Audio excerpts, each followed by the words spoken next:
अचानक क्यों पब्लिक के आगे रो पड़े विजय? जी हां, सीएम विजय की दरियादिली देखकर कैसे पब्लिक भी हैरान हो गई। अधिकारियों को टाइट किया और पब्लिक के बीच अपना नरम दिल दिखाने वाले विजय ने वो काम कैसे कर दिया जो दरअसल देश के हर मुख्यमंत्री को करना चाहिए और मोदी को देश के हर मुख्यमंत्री से करवाना चाहिए। दोस्तों, इस देश में भगदड़ मचना, भगदड़ में लोगों की जान जाना ऐसी खबर है जिसके बारे में हम शायद देखते भी नहीं है, आम सी खबर हो गई है। अभी महाकुंभ हुआ है, उसमें भगदड़ मची, लोगों की जान गई। दोस्तों, गुजरात में पुल गिरा, भगदड़ में जान गई। उत्तर प्रदेश में भगदड़ हुई, तब जान गई। लेकिन इस तरह की खबरें आती हैं तो लोगों पर दोष मर दिया जाता है कि लोग इसके लिए जिम्मेदार हैं। लेकिन एक ऐसा दौर जब सरकारें, प्रशासन इस तरह के मामलों में जवाबदेही नहीं लेता, मुख्यमंत्री रहते हुए विजय न केवल उन लोगों के पास गए जिन्होंने भगदड़ में अपने अपनों को खोया, बल्कि उनको सरकारी नौकरी तक बांटी है। और एक करते हुए विजय भावुक हो गए। दरअसल आपको याद होगा दोस्तों कि 2025 में जब टीवी के प्रचार कर रही थी और विजय मुख्यमंत्री नहीं बने थे, पार्टी नई थी, तब वो करूर पहुंचे थे और करूर में भगदड़ मची थी और उनके पार्टी कार्यकर्ता सहित करीब 41 लोगों की जान चली गई थी। उस वक्त डीएमके सरकार ने बहुत आलोचना की थी विजय की, और विजय की इस बात को लेकर भी आलोचना हुई कि देखिए, पीड़ित परिवारों से मिले तक नहीं विजय। लेकिन वक्त का पहिया घूमा और अब विजय मुख्यमंत्री बन गए। तो विजय फिर करूर पहुंचे, करूर पहुंचकर फिर से रोड शो किया, लोगों से मिले, लेकिन इस बार कुछ अलग रुख था। उन परिवारों से तो मिले विजय, लेकिन खाली हाथ नहीं मिले, उनको सरकारी नौकरियां दी।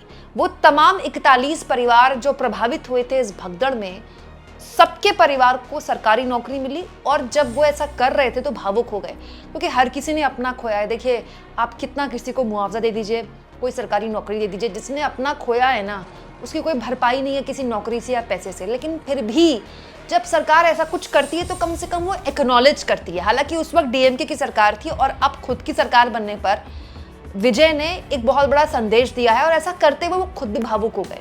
बाकायदा कई अखबारों में आर्टिकल्स छपे हैं कि जब विजय परिवार वालों से मिल रहे थे तो परिवार वालों ने बताया कि विजय खुद भी भावुक हो गए, क्योंकि ये उनका कार्यक्रम था। उनके कार्यक्रम में लोग उनको देखने के लिए आए थे और बहुत ज्यादा भीड़ थी।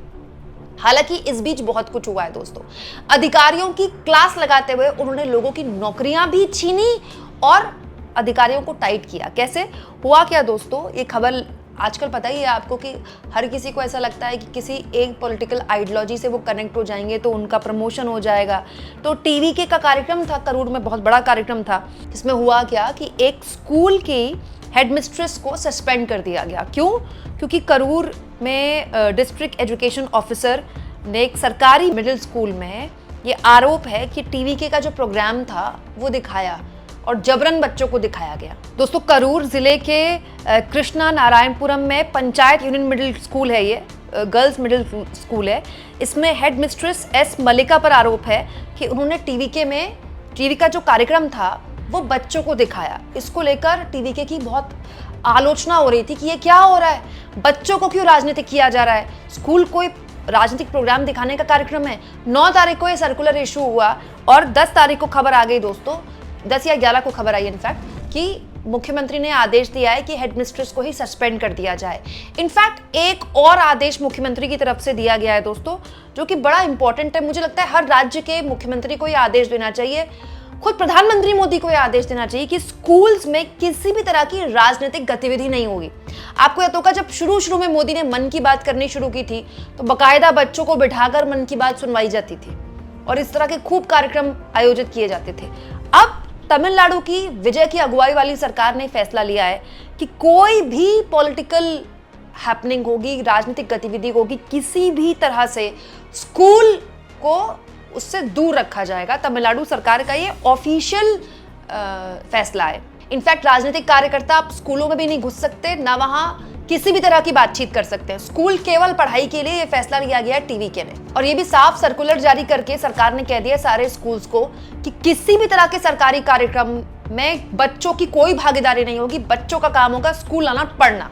और ये जब कार्यक्रम मुख्यमंत्री कर रहे थे, इसमें उन्होंने एक और बात बोली अधिकारियों को क्लास लगाते हुए कि कोई भी आपसे पैसा मांगे करप्शन को लेकर, आप उससे लड़ना मत, मेरा नाम ले देना, बाकी मैं एक्शन ले लूंगा। अब देखिए ये कितना पॉसिबल है, प्रैक्टिकली ये पॉसिबल है कि नहीं है।